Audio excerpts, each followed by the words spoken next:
Welcome to another episode of the Death Valley Chronicles. I am your host, William Parson. Today we delve into the fascinating story of one of Death Valley's most legendary figures, Death Valley Scotty. This tale, originally penned by Ruth C. Woodman and supervised by Dorothy B. McCann, captures the essence of a man whose adventures and charisma became the stuff of legend. In the late 1800s, Death Valley was a place of extreme heat, barren landscapes, and untold dangers. It was here, in this unforgiving land, that a man named Walter Scott, better known as Scotty, made a name for himself. Scotty was a former cowboy, a prospector, and, some would say, a con man. He was known for his tall tales and grand adventures, but his charm and charisma made him a beloved figure in the Wild West. One night, under the star-filled sky of the desert, Scotty sat around a campfire with a group of weary travelers. His eyes gleamed with the excitement of a story yet to be told.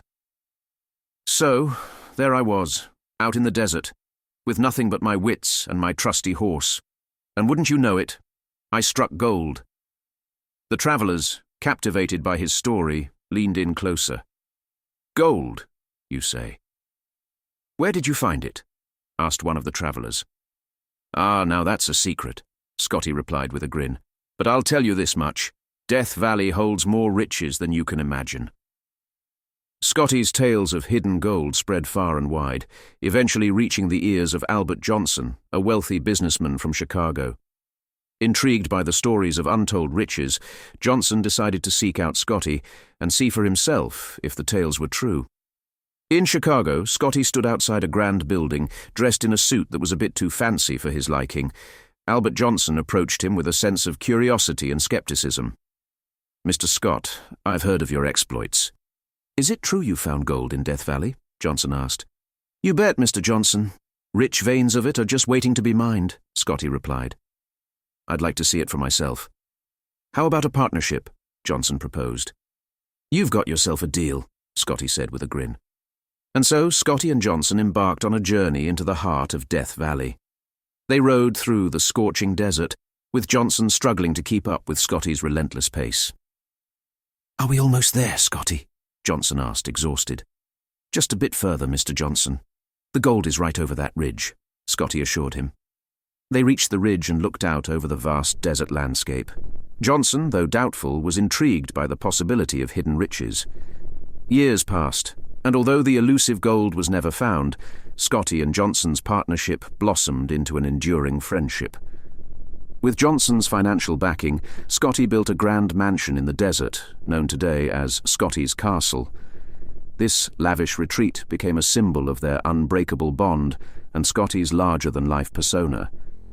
But Scotty's legend was not just about gold. He was known as a big spender, and whenever he came around he would spend money hand over fist.